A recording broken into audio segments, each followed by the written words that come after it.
कैसा ये इश्क है।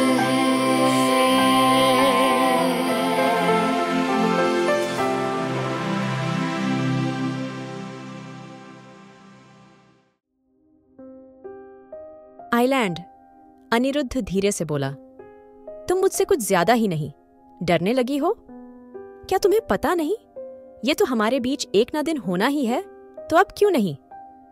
अनिरुद्ध की बात पे फलक थोड़ा गुस्से से बोली। अनिरुद्ध, मैं अच्छे से जानती हूं तुम मुझसे बिल्कुल भी प्यार नहीं करते, लेकिन ये तुम्हारे अंदर ये सब चीजें मैं तुम्हें पहले से क्लियर कर चुकी हूं।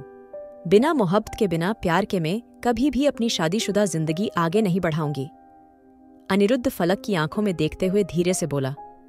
और तुमसे किसने कहा मैं तुमसे प्यार नहीं करता? तुमने मुझे अभी देखा है, लेकिन मैं कब से तुम्हारे साथ हूं। सिर्फ कुछ वक्त की नफरत ने हमें दूर कर दिया था, और मैं नहीं चाहता वो बात फिर से कभी हमारे बीच आए। I love you so much फलक। इतना कह के अनिरुद्ध धीरे धीरे फलक के करीब आ रहा था। अनिरुद्ध ने फलक की कमर को हल्का सा उठा के उसको अपने ऊपर बैठा लिया था, और अब दोनों ही एक दूसरे में खोने लगे थे। उनकी किस वक्त के साथ इंटेंस होती जा रही थी। फलक की सांसें तेज होने लगी थीं। तभी अचानक अनिरुद्ध फलक की गर्दन पे आ गया था। अनिरुद्ध ने फलक की गर्दन को धीरे धीरे लिक करना शुरू कर दिया था, और फलक जैसे पागल सी हो गई थी। उसके पैर अनिरुद्ध की कमर पे लिपट चुके थे, और वो अनिरुद्ध के करीब होती जा रही थी। अनिरुद्ध ने फलक की पतली सी ड्रेस को झटके से अलग कर दिया था, और अब वो धीरे धीरे नीचे की तरफ बढ़ रहा था। अचानक ही उसके हाथ फलक के कमर पे आ गए थे, और फलक की सांसें कमरे में गूंजने लगी थीं, और फिर फलक की सांसों ने आवाजों का रूप ले लिया था। कुछ देर बाद फलक को अच्छे से सेटिस्फाई करने के बाद अनिरुद्ध वापस उसके चेहरे के पास आ गया था। अब शायद दोनों के जिस्म एक दूसरे की करीबी पाना चाहते थे। जैसे ही फलक ने कुछ कहना चाहा, अनिरुद्ध ने उसके होठों को कैद कर लिया था, और अब फलक पागल सी हो गई थी। जैसे ही अनिरुद्ध धीरे से नीचे की तरफ बढ़ा, अचानक ही फलक के दिमाग में कुछ आया था, और उसने अनिरुद्ध को दूर धक्का दे दिया था। अनिरुद्ध नीचे गिरने से बच गया था। उसकी नजर फलक पे थी। फलक धीरे से बोली, नहीं, तुम मेरे करीब नहीं आ सकते। अनिरुद्ध जो फलक की करीबी से अब पिघलने लगा था। अचानक ही फलक की हरकत ने जैसे उसके अंदर एक आग सी लगा दी थी। उसको फलक पे बहुत ज्यादा गुस्सा आ रहा था। फलक धीरे से बोली, आई एम सो सॉरी। शायद तुम मुझसे प्यार करते हो, शायद मैं भी तुमसे प्यार करती हूँ, लेकिन मैं अभी इन सब चीजों के लिए तैयार नहीं हूँ। इतना कह के फलक के अपने कपड़े जल्दी से पहन लिए थे। फलक की बातें अनिरुद्ध को अपने दिल पे लगती महसूस हुई थी। अगर ऐसा कुछ था तो वो मना भी कर सकती थी।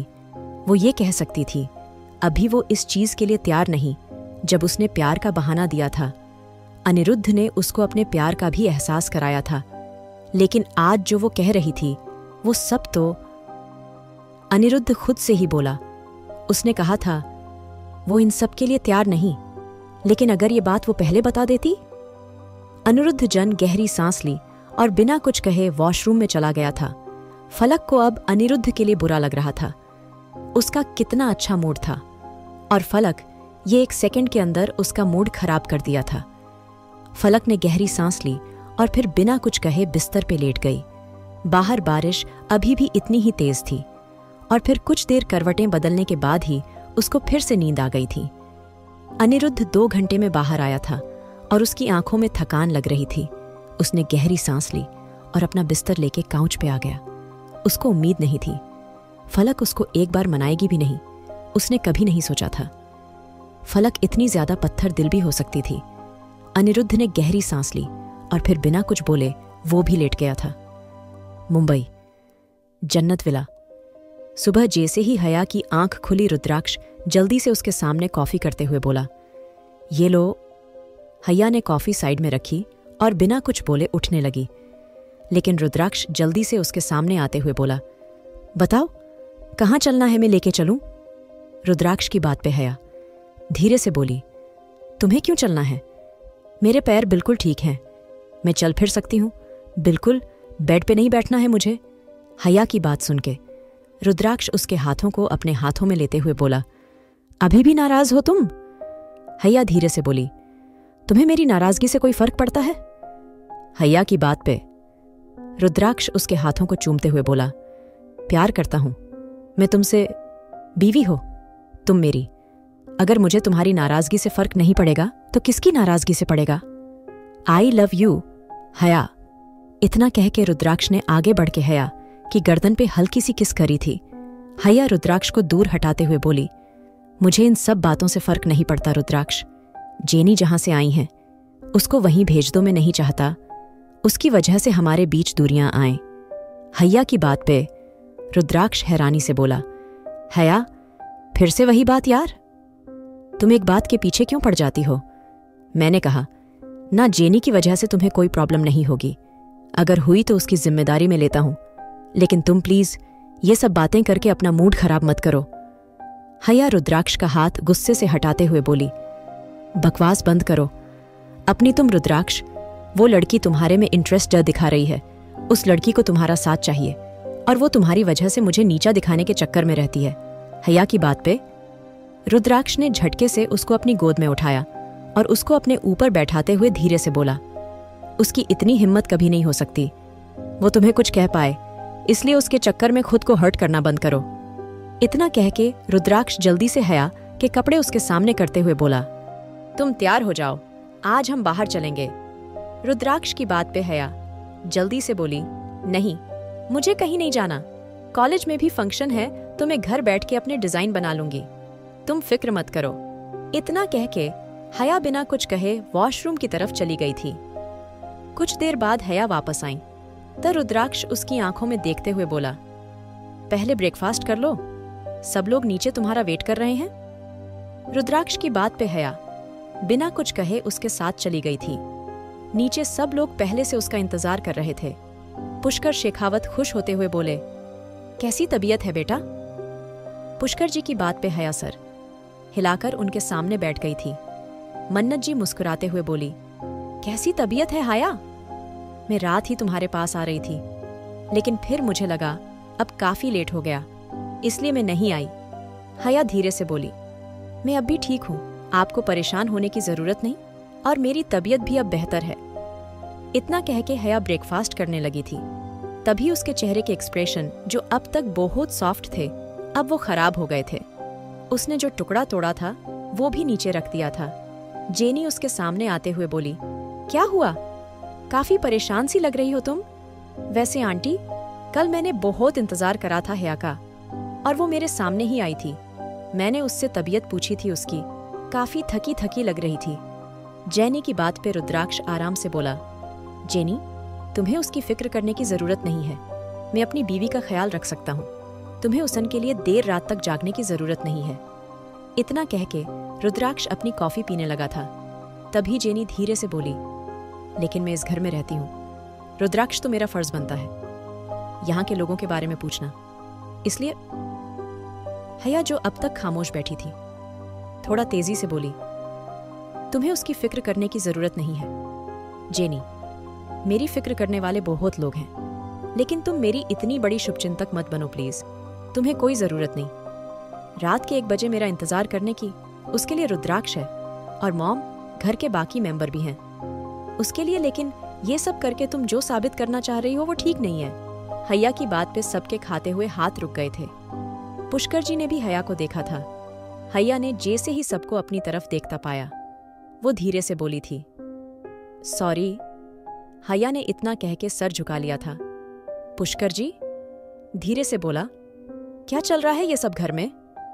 पुष्कर की बिगड़ते एक्सप्रेशन को देख रुद्राक्ष धीरे से बोला, कुछ नहीं दादू, सब ठीक है, प्रेगनेंसी में मूड स्विंग्स होते हैं, हया को बस वही हो रहे हैं, आपको परेशान होने की जरूरत नहीं है। और जेनी हया सही कह रही है, तुम यहाँ पढ़ने आई हो तो प्लीज पढ़ाई पे ध्यान दो, दूसरों की शादीशुदा जिंदगी में घुसने की कोशिश मत करो। रुद्राक्ष की बात पे मन्नत जी हैरान रह गई थी। हया धीरे से बोली, दादू, मैं अब इस बात को ज्यादा नहीं खींचना चाहती, इसलिए मैं आपसे अभी इस बात को कर रही हूँ। आई नो जेनी आपकी मेहमान है, आपके अच्छे दोस्त की बेटी है यह, लेकिन दादू इसका मतलब ये नहीं ये हर काम करेगी और कोई इसको कुछ नहीं बोलेगा। मुझे नहीं पता आपने जेनी की शादी क्यों नहीं कराई थी। जब वो रुद्राक्ष से इतना ही प्यार करती थी तो आपको उसकी शादी जेनी से ही करवानी चाहिए थी, लेकिन अब जब रुद्राक्ष की बीवी यहाँ मौजूद है, उसकी शादी मुझसे हो चुकी है, तो अब मैं नहीं चाहती। वो किसी और की जिंदगी में नाक घुसाए, जेनी रुद्राक्ष को पसंद करती है और वो हर मुमकिन कोशिश करती है रुद्राक्ष को पाने की। लेकिन मैं कब तक ये बर्दाश्त करूं? अगर मैं और रुद्राक्ष कहीं जाते हैं तो जेनी हमारे पीछे आती है। अगर हमें आने में देर होती है तो ये मेन हॉल में बैठी रहती है। हया का चेहरा ये कहते हुए लाल हो गया था और सब लोग उसको मुंह फाड़े देख रहे थे। जेनी आंखों में आंसू लेते हुए बोली, क्या हया, तुम इतना घटिया सोच सकती हो? मैंने सोचा भी नहीं था। कितनी बुरी हो तुम। मैं तुम्हें कितना अच्छा मानती थी, लेकिन तुम्हारे दिल में मेरे लिए कितना जहर है। अरे रुद्राक्ष मेरा अच्छा दोस्त है, उसके अलावा मैंने उसको किसी नजर से नहीं देखा और मैं मेन हॉल में तुम्हारी वजह से नहीं बैठती हूँ। मैं वहां बैठ के अपना काम करती हूँ, कॉलेज का काम करती हूँ। मुझे अच्छा लगता है वहां बैठना, लेकिन मैंने कभी नहीं सोचा था तुम इतनी घटिया होगी। जेनी की बात के रुद्राक्ष चिल्लाते हुए बोला, जस्ट शट, अब बकवास बंद करो अपनी। तुम्हारी हिम्मत भी कैसे हुई मेरी बीवी से इस तरह बात करने की? रुद्राक्ष की बात पे पुष्कर जी गुस्से से बोले, बस बहुत हुआ। इतना कह के पुष्कर जी उठते हुए बोले, तीनों मुझे स्टडी रूम में मिलो। इतना कह के पुष्कर जी स्टडी रूम में चले गए थे। आइलैंड। सुबह से शाम हो गई थी, लेकिन अभी तक भी अनिरुद्ध नहीं आया था। फलक उसको हर तरफ ढूंढ रही थी, लेकिन अनिरुद्ध गायब था। फलक ने होटल स्टाफ से भी उसके बारे में पूछा था, लेकिन किसी को कोई खबर नहीं थी उसकी। फलक धीरे से बोली, कहाँ चला गया रुद्राक्ष? फलक रुद्राक्ष को ढूंढते हुए बाहर चली गई थी। बारिश फिर से तेज हो चुकी थी। चारों तरफ अंधेरा नजर आ रहा था। आइलैंड के सिर्फ एक होटल था, हर तरफ जंगली इलाका था। फलक डरने लगी थी, लेकिन उसने अनिरुद्ध को हर्ट करा था। पता नहीं वो जहां होगा, ना यहाँ नेटवर्क थे। फलक ने होटल स्टाफ से पता करा था, उसको यही जवाब मिला था, कुछ ही एरिया तक आने जाने की परमिशन थी। उससे आगे जंगल और समंदर था, जिसके बारे में उन्हें भी नहीं पता था। इसलिए उन्होंने फलक को कहीं भी जाने से मना कर था। लेकिन फिलहाल फलक को अनिरुद्ध को फिक्र थी और इसलिए वो बिना कुछ कहे जंगल में चली गई थी। आखिर कहाँ गया है अनिरुद्ध? क्या करेंगे अब पुष्कर शेखावत? जानने के लिए सुनिए married to cold hearted billionaire. और अगर एपिसोड पसंद आया तो लाइक, शेयर और सब्सक्राइब करना ना भूलें।